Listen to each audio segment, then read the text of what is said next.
여러분 싸움 잘하십니까? 네. 갑자기 설교 처음부터 싸움 이야기를 해서 죄송하긴 하지만 그럼 여러분 보시기에 저는 싸움을 잘 해 보이십니까? 누가 봐도 싸움 잘하게 생기지 않았어요?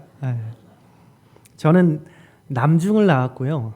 남고를 나왔고 대학교도 전기전자공학과를 들어갔기 때문에 남자밖에 없었습니다. 저의 학창시절은 완전 남자들의 소굴이었어요.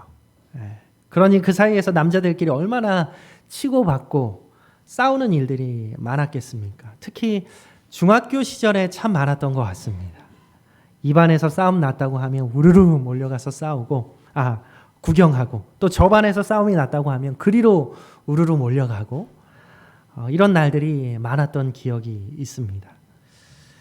그런데 놀랍게도 저는 단 한 번도 치고받고 싸워본 적이 없습니다. 아멘. 믿기지 않으시겠지만 저는 그저 평범하고 조용하고 조금은 소심한 학생이었습니다. 평화주의자였죠. 저희 교회 출신 정재영 전도사님과는 좀 결이 다른 학생이었습니다. 그래서 가끔 저는 궁금하기도 했습니다. 무엇이 궁금했냐면 내가 싸운다면 싸움 실력이 어느 정도나 될까? 제가 손이 좀 큰 편이거든요. 주먹을 딱 쥐면 그래도 주먹이 세 보이거든요. 내 주먹은 얼마나 강할까? 내가 정말 싸운다면 잘 싸울 수 있을까? 그런 쓸데없는 생각도 해봤습니다. 물론 지금 주먹을 쓰며 싸울 일은 거의 없죠. 주먹을 쓰면 큰일이죠. 그렇지만 그렇다고 우리에게 싸움이 없는 것은 아닙니다. 오늘 말씀 제목이 싸움의 기술인데 이걸 보면서 혹시 부부싸움이 생각나신 분들이 혹시 있는지 모르겠습니다. 부부싸움도 싸움이죠. 그리고 우리는 그 싸움에서 반드시 승리하고 싶어 하시죠. 저만 그런 거 아니죠. 교수님 중에 존 가트맨 교수님이 계신데요. 워싱턴 주립대 명예 교수님이시더라고요. 이분이 재밌는 실험을 좀 조사를 하셨어요. 36년간 3,000쌍 이상의 부부를 분석을 하셨습니다. 그 부부의 일상을 영상에 담아서 이들이 어떻게 대화하는지 그리고 어떻게 다투는지를 분석을 한 것이죠. 그러면서 그는 행복하게 사는 부부와 헤어지는 부부가 무엇이 다른지를 좀 찾아냈는데 그것은 바로 싸움의 방식에 있다라는 것을 발견하게 됐어요. 모든 부부가 싸움을 합니다. 부부싸움을 해요. 부부싸움을 하지 않는 부부는 없어요. 다 싸우지만 그 방식은 저마다 달랐던 것이죠. 헤어지는 부부는 서로를 비난하고 경멸하고 상대의 말에 방어적인 태도를 보이면서 반격하거나 상황을 회피해 버렸습니다. 반면에 행복한 부부는 싸우는 중에도 상대를 바라보고 대꾸하고 가끔은 고개를 끄덕이고 하면서 싸웠다라는 것이죠. 놀랍게도 이런 싸움의 방식을 통해서 이혼 여부를 예측해 봤는데 실제와 96%가 일치했다고 해요. 무슨 얘기냐 하면 싸우는 모습만 봐도 이 부부가 헤어지게 될지 아닐지가 어느 정도 예측이 가능했다라는 것입니다. 모든 부부가 싸웁니다. 싸우며 살아가지만 싸우는 방식과 싸움의 기술로 그 결과가 전혀 다르게 나타난다라는 것이죠. 여러분 싸움에도 반드시 기술이 필요합니다. 무작정 달려들어서 주먹을 휘두른다고 승리하지 않죠. 가끔 싸우는 친구들 보면 이렇게 막 보지도 않고 휘두르는 친구들이 있거든요. 오히려 힘만 빠지고 결국 카운트 펀치 한 대 맞고 쓰러지게 되죠. 그리고 무작정 앉아서 주저앉아서 울어버린다고 해서 그 싸움이 끝나거나 해결되지 않습니다. 싸움에 기술이 필요한 것이죠. 그런데 여러분 우리가 그리스도인으로서 당면에 있는 싸움이 있습니다. 예상하시겠지만 그것은 영적인 싸움입니다.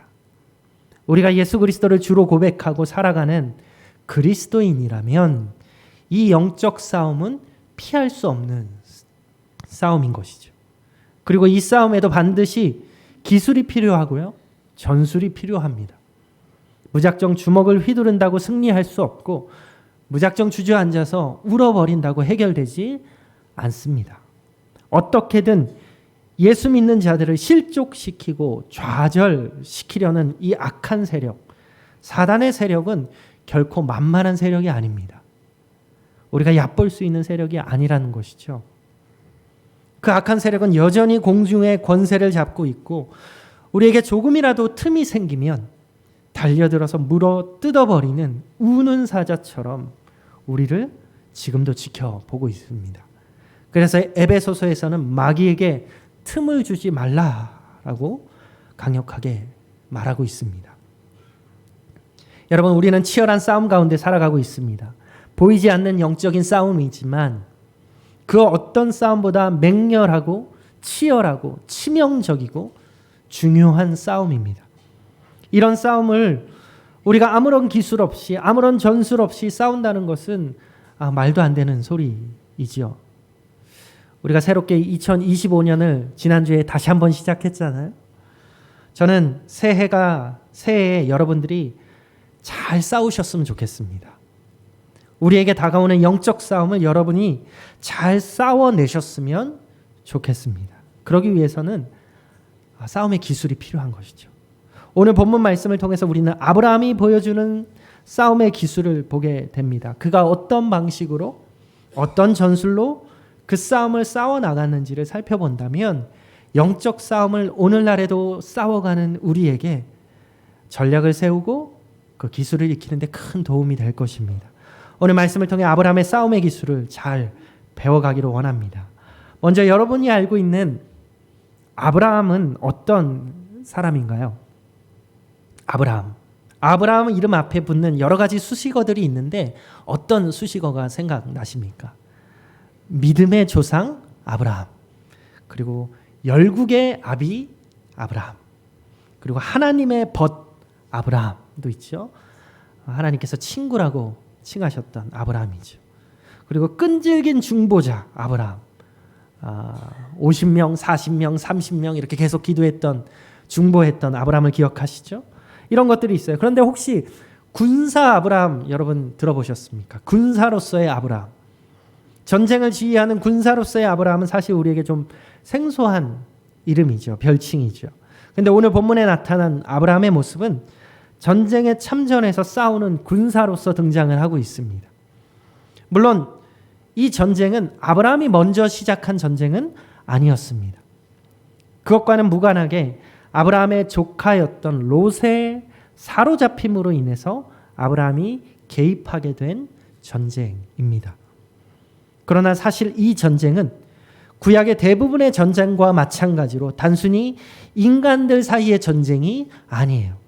이 전쟁은 아브라함을 선택하셔서 구속의 역사를 이루어 가시는 이 하나님과 이것을 방해하고 좌절시키려는 사단이 개입되어 있는 영적 전쟁과도 같습니다. 따라서 이 전쟁은 물리적인 전쟁인 동시에 영적인 함축성을 지닌 영적인 전쟁이고 영적인 싸움이라고 할 수 있어요. 그렇기 때문에 오늘 이 전쟁 이야기는 영적인 싸움을 싸우며 살아가는 우리에게도 큰 교훈을 주고 있습니다. 오늘 본문의 이야기는 요단 지역 5 왕의 연합군과 메소포타미아 지역의 4 왕의 연합군의 전쟁 이야기로 시작을 하고 있습니다. 좀 복잡해 보이지만 간단하게 말하면 두 연합군들의 전쟁이라고 생각하시면 됩니다. 우리 8절의 말씀을 우리 다시 한번 읽어보겠습니다. 8절 시작.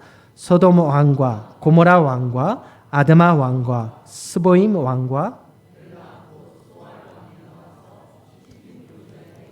그들과 전쟁을 하기 위하여 진을 쳤더니, 여기에 5 왕들이 등장을 하고 있죠. 이 왕들이 요단 지역의 5 왕들입니다. 이 5 왕이 합해서 하나의 연합군을 형성한 거예요. 이어서 9절의 말씀 한번 읽어볼까요? 시작. 엘람 왕 그돌라오멜과 고임 왕 디달과 시날 왕 아므라벨과 엘라살 왕 아리옥 4 왕이 곧 그 5 왕과 맞서니라. 여기는 4 왕이 등장을 하고 있죠. 이들은 메소포타미아 지역의 4명의 왕들입니다. 이 4명의 왕들이 연합해서 또 하나의 연합군을 형성하는 것입니다. 지금 이들은 시딤 골짜기에 모여서 진을 쳤습니다.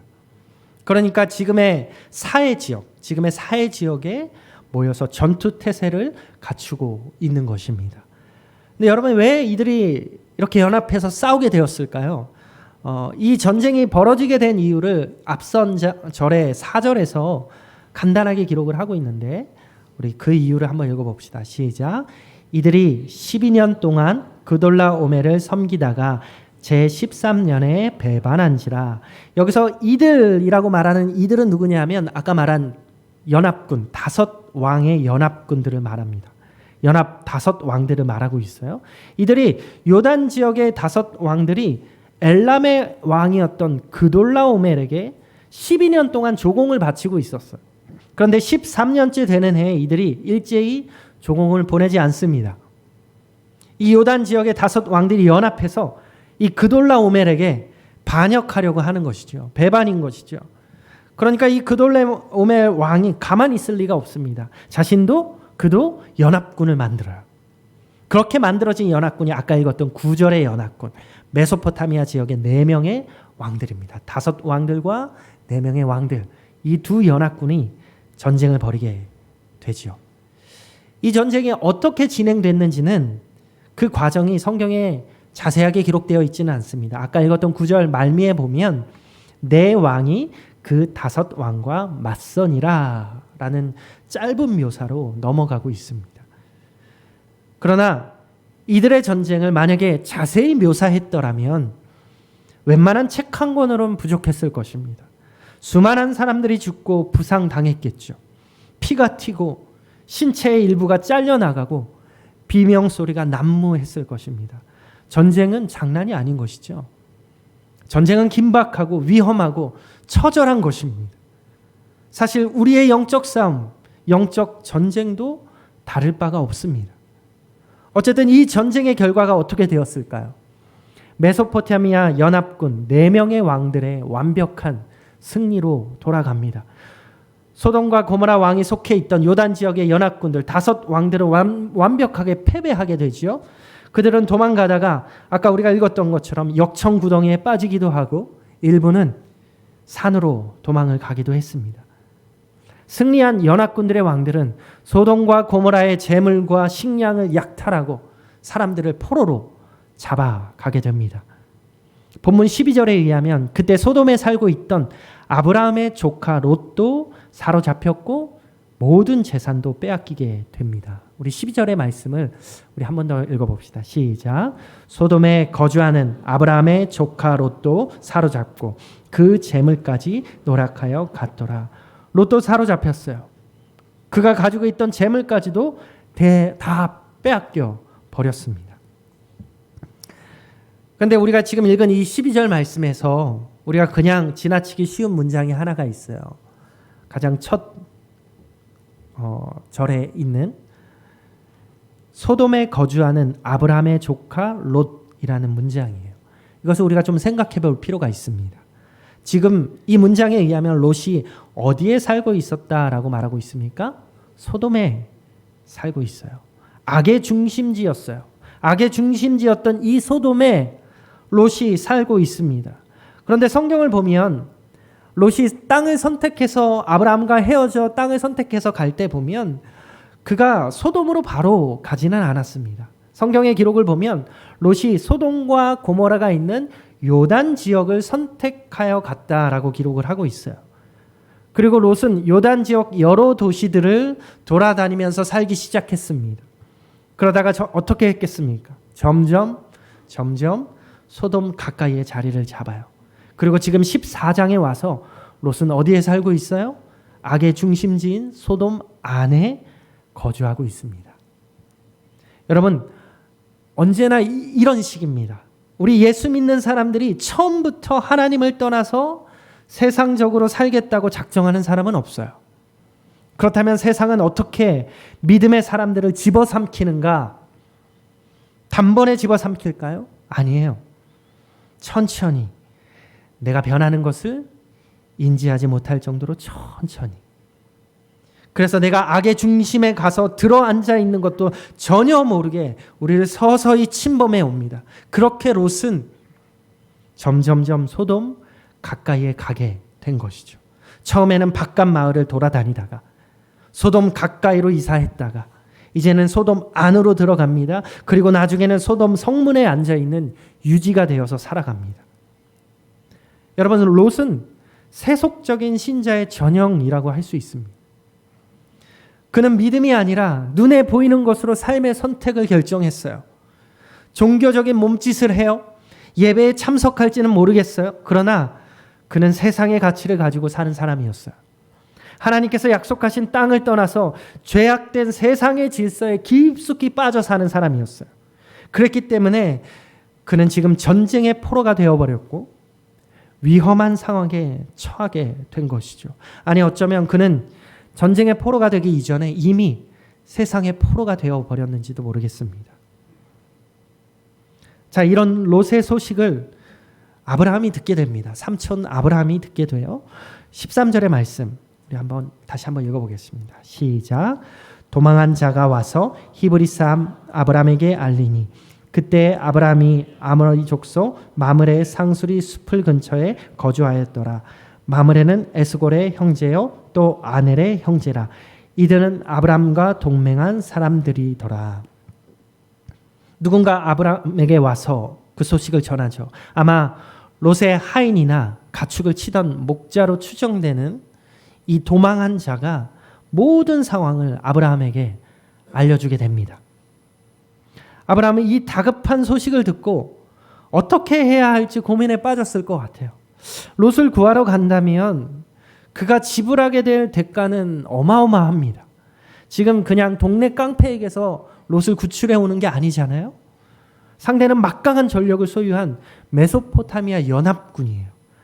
아까 본 것처럼 5 왕의 연합군을 가볍게 무찌른 무적의 군대라고 할 수 있어요. 아브라함이 이들과 싸운다는 것은 객관적으로 볼 때 거의 코미디에 가까운 이야기예요. 감정적으로 그냥 욱해서 섣불리 덤벼들었다가는 자신뿐만 아니라 온 식솔들이 몰살당할 수도 있는 상황이죠. 사실 아브라함이 롯을 구하러 가지 않는다고 하더라도 그를 비난할 사람은 아무도 없었을 거예요. 왜 그래요? 아브라함은 이미 롯에게 할 만큼 했어요. 땅을 선택할 때도 양보했었죠. 게다가 롯은 욕심 때문에 스스로 아브라함을 떠난 사람이었어요. 오히려 아브라함이 이렇게 말해도 괜찮은 상황인 거죠. 내가 너 그럴 줄 알았다. 삼촌 생각은 눈꼽만큼도 안 하고 재물에 눈이 멀더니 야, 쌤통이다. 어디 좀 고생 좀 해봐라. 이렇게 말해도 누가 뭐라 할 수 없는 상황이에요. 그러나 아브라함은 믿음의 사람이죠. 그는 마음이 넓은 사람입니다. 마음이 큰 사람이에요. 물론 두려움이 있었을 것입니다. 그러나 그는 전능하신 하나님, 만군의 여호와 하나님의 능력을 의지하고 용기를 내어서 행동하기 시작합니다. 우리 14절과 15절의 말씀 읽어보겠습니다. 시작. 아브라함이 그의 조카가 사로잡혔음을 듣고 단까지 쫓아가서 그와 그의 가신들이 나뉘어 밤에 그들을 쳐부수고 다메섹 왼편 호바까지 쫓아가. 그는 자신이 집에서 훈련한 318명의 장정들을 데리고 롯을 구출하기로 합니다. 그렇게 해서 아브라함은 자신의 사병들을 지휘해서 북쪽에 있는 단까지 쫓아 올라갑니다.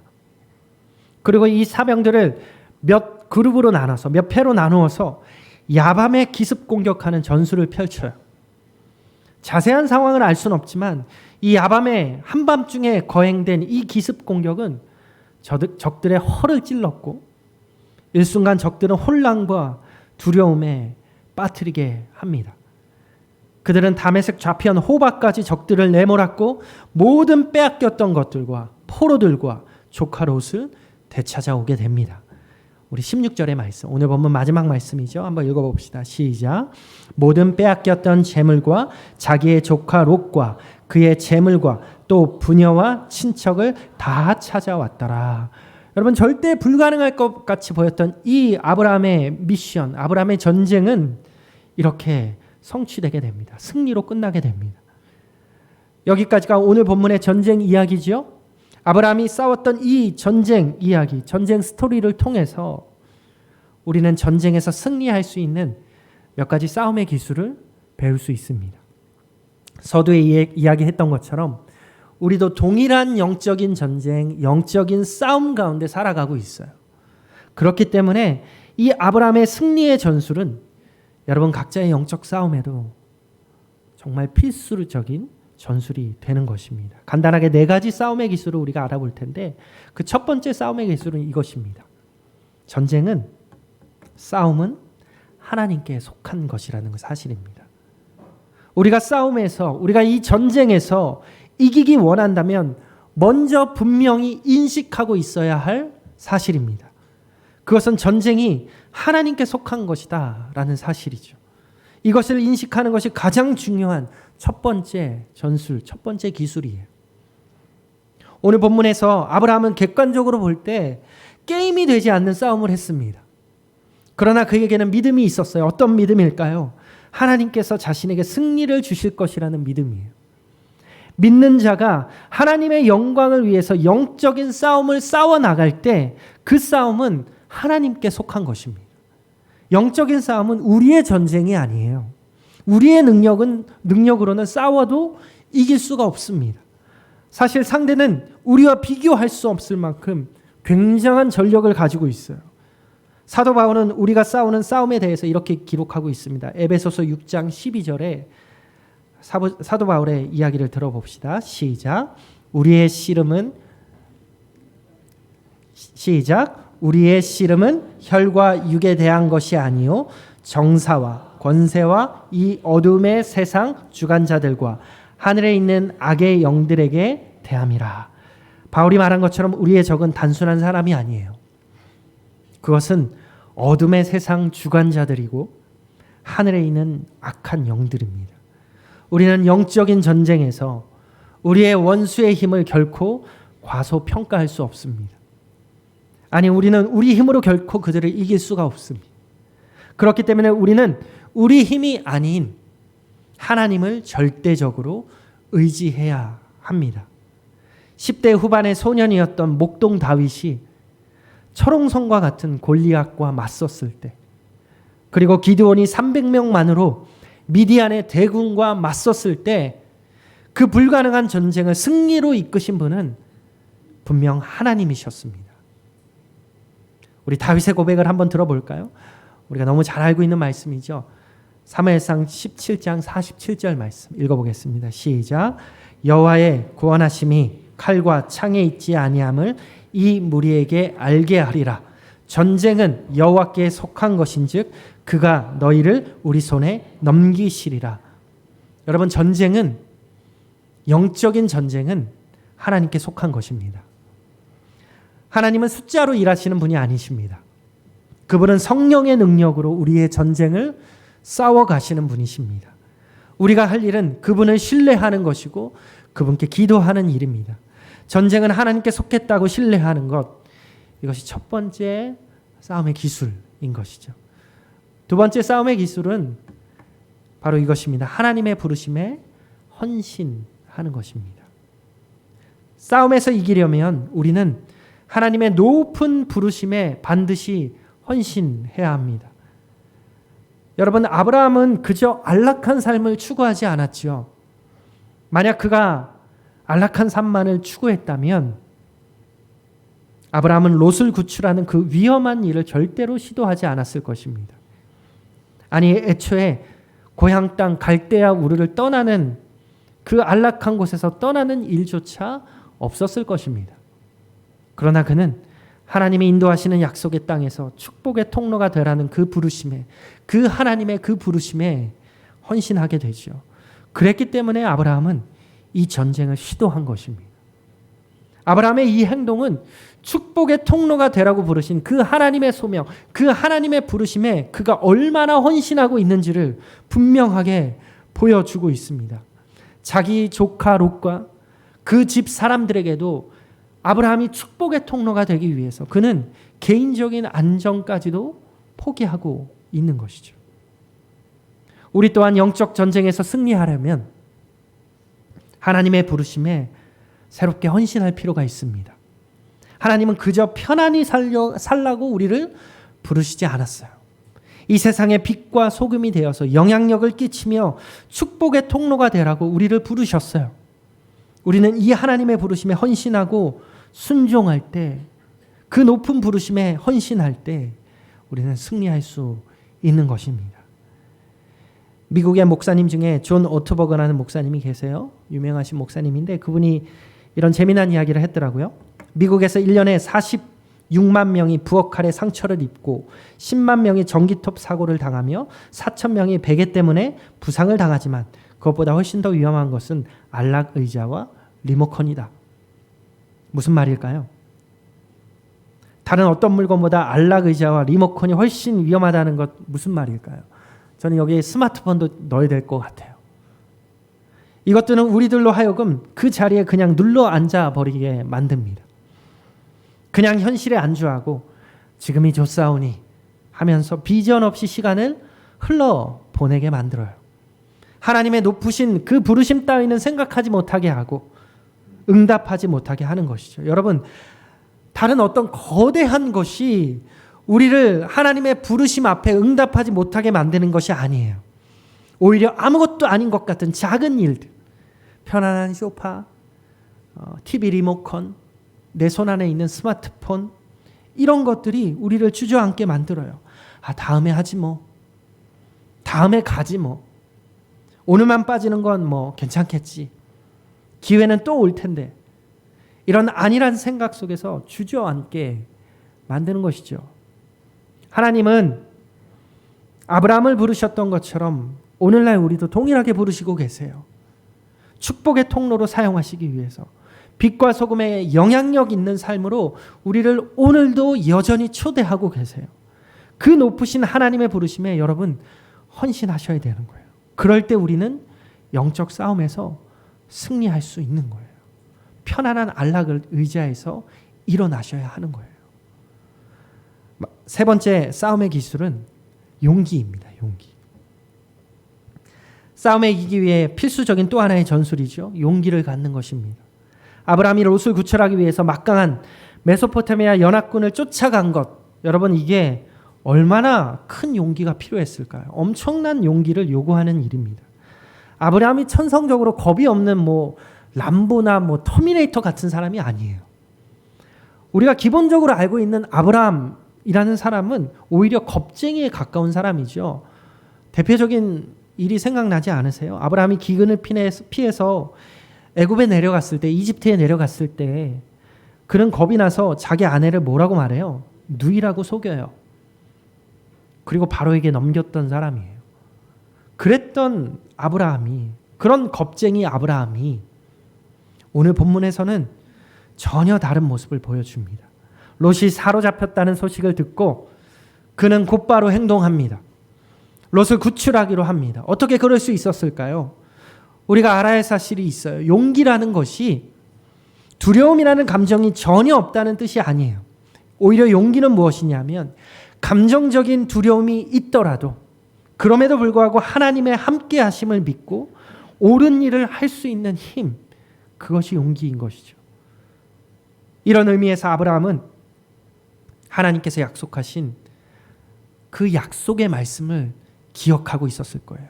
그 약속을 기억하고 용기 100배 했을 거예요. 창세기 12장 3절의 말씀이죠. 하나님의 약속을 우리 한번 읽어봅시다. 창세기 12장 3절 말씀을 한번 읽어보겠습니다. 시작.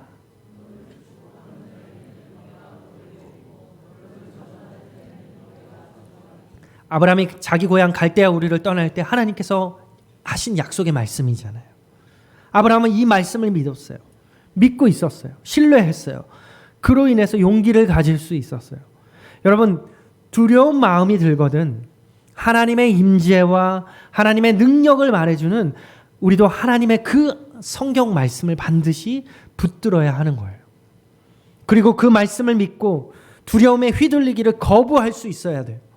세상이 우리를 겁주더라도 우리는 하나님과 그의 말씀을 신뢰함으로 용기를 가질 수 있는 것이죠. 여러분, 하나님이 우리와 함께 하세요. 하늘과 땅의 모든 권세를 가지신 분이 내가 세상 끝날까지 너희와 함께 할 것이라고 약속하셨어요. 또 하나님은 우리를 고아와 같이 내버려 두지 않겠다고도 약속하셨어요. 그러므로 주눅들지 마세요. 당당히 어깨를 펴고 강한 정신으로 우리의 싸움에 임해야 되는 것이죠. 우리는 이미 갈보리 언덕에서 승리를 쟁취하신 분과 한편입니다. 그분이 나의 편이 되어 주셨어요. 자, 마지막 네 번째 싸움의 기술은 자원과 지혜의 활용입니다. 우리는 승리를 위해서 모든 자원과 모든 지혜를 활용할 수 있어야 합니다. 아브라함이 조카 롯이 포로로 잡혀갔다는 소식을 듣고 그는 기도만 하고 있지 않죠. 물론 기도했겠죠. 그러나 기도만 하고 있지 않았어요. 그는 자신이 훈련시킨 사람들을 활용하죠. 318명의 용사들을 활용합니다. 그리고 오늘 본문에 후에 이어지는 말씀들을 보면 알 수 있는 사실은 그는 자신과 동맹을 맺고 있었던 아넬과 에스골과 마므레의 사람들도 활용한 것을 보게 돼요. 동맹국에게도 도움을 청해서 이 전쟁에 함께 참전을 했던 것이죠. 그는 그렇게 치밀하게 계획을 세웠고 그 사람들을 몇 그룹으로 나누어서 야밤에 기습 공격하는 전술을 펼칩니다.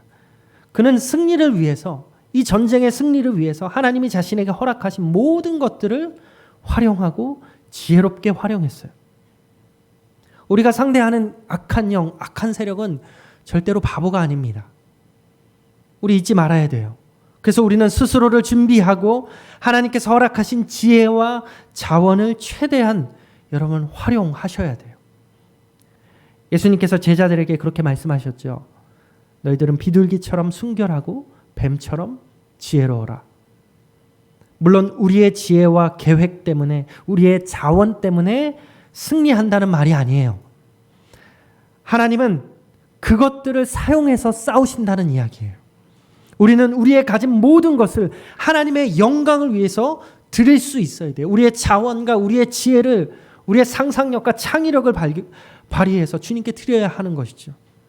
기업들이 기업 간의 경쟁에서 이기기 위해서 얼마나 치열하게 머리를 짜냅니까? 스포츠 팀들이 시합에서 이기기 위해서 얼마나 훈련하고 얼마나 전략을 강구합니까? 조금만 성적이 안 좋으면 감독을 교체하고 전술을 바꾸고 선수를 방출하고 영입하고 하면서 이기기 위해 노력하는 것이죠. 우리의 싸우는 싸움이 이것들보다 덜 해야 하겠냐는 거예요. 우리의 싸움은 하나님의 영광이 달린 싸움이고 사람들의 영혼이 걸린 영적인 싸움이에요. 그러므로 우리는 우리의 모든 상상력, 모든 창의력, 모든 자원을 들여서 이 영적 싸움에 참전해야 하는 것입니다. 이것이 마지막 싸움의 기술입니다. 여러분이 이 땅에서 축복의 통로로 살고자 한다면 이 영적 전쟁, 영적 싸움은 절대로 피할 수 없을 것입니다. 우리가 누군가에게 하나님의 사랑과 복음을 나누어 주기 원한다면, 그러한 삶을 여러분이 살아가길 원하신다면 우리는 마귀와 그를 따르는 악한 영과 반드시 맞서게 될 것입니다. 그들과의 결투는 피할 수 없는 현실이에요. 그러므로 우리는 경계하고 정신을 차리고 살아야 합니다. 우리의 대적을 결코 과소평가해서는 안 됩니다. 사탄은 온갖 방법과 온갖 도구를 총동원해서 믿는 자들을 지금도 실족시키고 있고 교회를 파괴시키고 있고 하나님이 주시고자 하는 축복의 확산을 막으려 하고 있습니다. 롯이 그랬던 것처럼 내가 변하고 있다는 것을 인식하지도 못하게끔 서서히 변화시키기도 합니다. 그러다가 어느새 악의 중심에 서 있는 나 자신을 발견하게 되는 것이죠. 정신을 차리고 깨어있지 않으면 우리는 축복의 통로는커녕 롯처럼 원수의 손아귀에 넘어가게 될 것입니다. 누군가 말했습니다. 우리 그리스도인들은 놀이터에 있는 것이 아니라 전쟁터에 있는 것이다 라고 말했어요. 축복의 통로로 살고자 하는 그리스도인이라면, 여러분이 그러한 삶을 살고자 하신다면 더욱 그러할 것입니다. 이런 세상의 영적 싸움 가운데 우리 모두가 승리할 수 있기를 원합니다. 전쟁이 하나님께 속해 있는 것임을 우리가 굳게 믿고 나를 축복하겠다는 하나님의 약속을 신뢰하면서 그 부르심에 여러분 헌신하십시오. 그리고 그 능하신 하나님을 신뢰함으로 용기를 내어서 나의 모든 지혜와 자원을 총동원하여 여러분의 영적인 싸움을 싸워내시기를 바랍니다. 그러면 우리는 이 치열한 영적인 싸움에서도 값진 승리를 경험하게 될 것입니다. 마지막으로 기억해야 할 것이 하나 있습니다. 우리 예수 그리스도는 이미 승리하셨습니다. 우리는 그 승리자와 한편이 되어서 싸우고 있다는 사실을 여러분 잊지 마십시오. 그러므로 힘을 내고 우리도 용기 백배하여서 여러분 전쟁터로 나가세요. 사단에게 붙들린 자를 한 사람이라도 구출해내고 그가 앗아간 것들을 되찾아 오시기 바랍니다. 여러분, 승리는 우리 것인 줄 믿습니다. 이 시간 우리 결단하며 기도하겠습니다. 우리 말씀을 기억하면서 잠시 기도할 때에 아브라함의 전쟁 이야기를 통해서 우리에게 싸움의 기술 몇 가지를